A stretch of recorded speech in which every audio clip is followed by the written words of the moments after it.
Captain news நேயர்கள் அனைவருக்கும் வணக்கம்.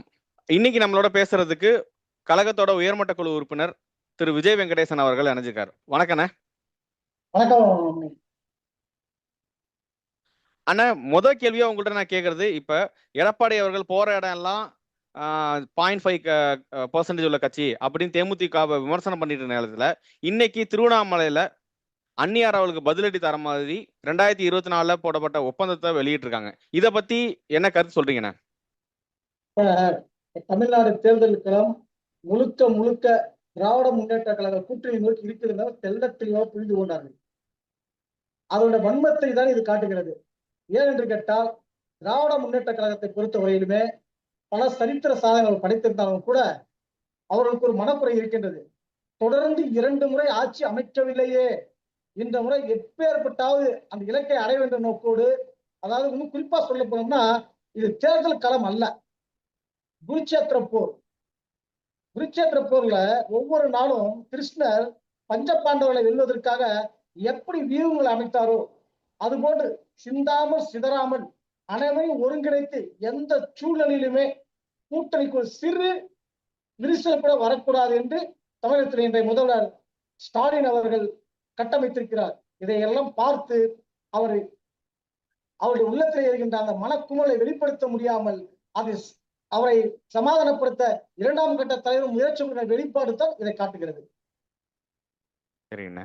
ஒரு பக்கம் இப்படி அதிமுக பொதுச் செயலாளர் அப்படி பேசியிருக்க பக்கம், இன்னொரு பக்கம் டிவிகே கட்சியை சார்ந்த ஆதவ அர்ஜுன் என்ன சொல்லியிருக்காருன்னா, திமுகவோட கூட்டணியில தேமுதிக இருக்கிறது, கழக இளைஞரணி செயலாளரும் சரி, இப்ப விருதுநகர் சட்டமன்ற தொகுதியில வேட்பாளராக இருக்கிற திரு அண்ணன் விஜயபிரபாகரன் வந்து விருப்பமே இல்லாம தான் இருக்காரு அப்படின்லாம் சொல்லியிருக்காரு ஒரு பேட்டியில. அதை பத்தி நீங்க என்ன நினைக்கிறீங்கண்ணா?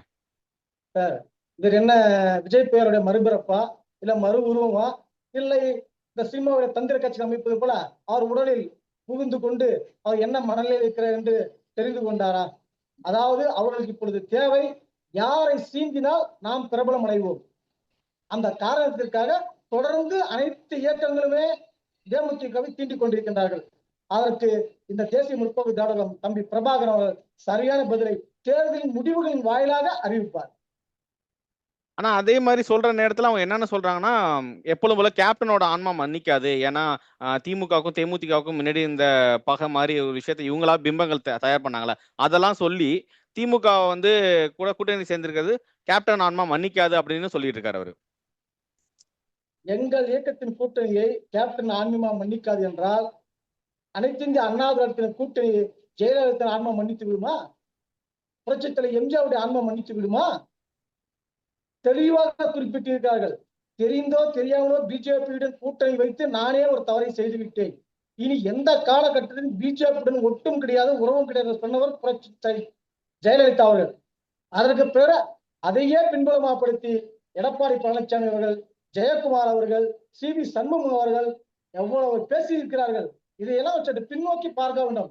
ஏதோ தமிழ்நாட்டு ஜனங்களுக்கு மருதி என்ற ஒரு வியாதி இருக்குது என்பதற்காக அனைத்தையும் பேசிவிட முடியாது. அதை அவர்கள் வேணாலும் மறந்திருக்கலாம்.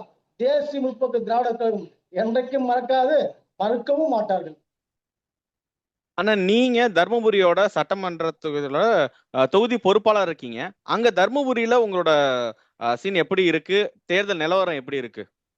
சார், நான் ஏற்கனவே சொன்ன மாதிரி தர்மபுரி நடப்பது தேர்தல் மட்டுமல்ல, குருட்சேத்திர யுத்தம் தான் சொல்லணும். ஏனென்றால் கூட்டணி கட்சி தோழமை கட்சி நிர்வாகிகள் இந்த ஒரு முறை இதுவரை தமிழக அரசியல் வரலாற்றுல எந்த இயக்கமும் இப்படி ஒரு முடிவை எடுத்தது கிடையாது. முடிந்தவரை அவர்கள் எந்த இயக்கம் எந்த ஜாதி மெஜாரிட்டியாக இருக்கிறதோ அவர்களுக்குத்தான் வாய்ப்பை வழங்கி கொண்டிருப்பார்கள். ஆனால் முதல் முறையாக திராணியும் இருக்கிறதா தேசிய திராவிடத்தின் வாயிலாக எங்களுக்கு எங்கே நின்றாலும் செம்பும் திராணி இருக்கிறது, நான் ஒரு மைனாரிட்டியை சேர்ந்த ஒரு வேட்பாளராக நிறுத்தியிருக்கிறேன், அவர்கள் வெற்றி பெற்று இந்த எங்கள் கோட்டை என்று சொல்லியிருக்கிற பாட்டாளி மக்கள் கட்சிக்கு இந்த முறை தகுந்த பாடத்தை கற்பித்து இனி ஒரு காலகட்டத்தை ஏற்கனவே 3 முறை தொற்றிருக்கிறார்கள். பாட்டாளி கட்சி அன்புமணி ஒரு முறை தொற்றிருக்கிறார், சௌமி அன்புமணி ஏற்கனவே பாராளுமன்ற தேர்தலில் தொற்றிருக்கிறார். மீண்டும் இந்த தேர்தலே ஒரு மைனாரிட்டி, அதாவது அப்போது அவர் தோற்றது கூட அவர் சமூகத்தை சேர்ந்த உடன்தானே அந்த தோல்வியை தெரியும். அந்த மைனாரிட்டி சொல்லுகின்ற அவர் மூலமா நான் கொடுக்கின்ற இந்த தீர்ப்பு, தமிழக மக்கள் கொடுக்கின்ற இந்த தீர்ப்பு நிச்சயமா எந்த ஒரு கூட்டணி சேர்ந்தாலும் தருமபுரி மாவட்டத்தில் எந்த ஒரு தொகுதியையும் பாட்டாளி மக்கள் கட்சி கேட்கவும் முடியாது. கரெக்டா சொன்னீங்கண்ணே. ஆனா இப்ப நீங்க பாமக பத்தி பேசிட்டு இருக்கும் போதே அன்புமணி ராமதாஸ் அவங்க 2 பேருமே வேட்பாளர் இறக்கியிருக்காங்க. சோ அப்படிங்கிற பட்சத்துக்கு எந்த அளவுக்கு அவங்களுக்குள்ளே போட்டி இருக்கும்? நீங்க சொல்ற குறிப்பிட்ட இனத்தவர்கள் எப்படி அவங்க வாக்களிப்பாங்க? என்ன சொல்லி அவங்க வாக்கு கேட்கறாங்க 2 பேருமே? அதைத்தான் நான் சொல்றேன். என்ன பாத்தீங்கன்னா, தருமபுரியில் 2,57,000 வாக்குகள் இருக்கின்றன. இதுல பெரும்பாலான வாக்குகள் பெண்களை சார்ந்தது. அப்படி இருக்கும் பொழுது இங்கே பாட்டாளி மக்கள் கட்சியை சேர்ந்தவர் வன்னியர், தமிழக வாழ்முறை கட்சியின் வேட்பாளர் இருக்கின்ற களத்திலே அவரும் ஒரு வன்னியர், ராமதாசனை சேர்ந்த சரவணன் என்பவர் போட்டியிடுகிறார், அவரும் வன்னியர். ஆக மொத்தம் பாட்டாளி மக்கள் கட்சி இருப்பது மட்டும்தான் வன்னியர் என்ற தோட்டத்தை உருவாக்கி இருக்கிறார்கள். இந்த தேர்தலின் வாயிலாக இந்த வாக்குகளை பிரிக்கும் பொழுது அந்த மற்ற சமூகம் மைனாரிட்டி சமூகம் என்று பார்க்கும் பொழுது 1,40,000 ஓட்டுகளுக்கு மேல இருக்கின்றது. ஆக இந்த 98,000 வாக்குகள் 3ஆக பிரியும் பொழுது புதியதாக நாம் தமிழர் இயக்கம்,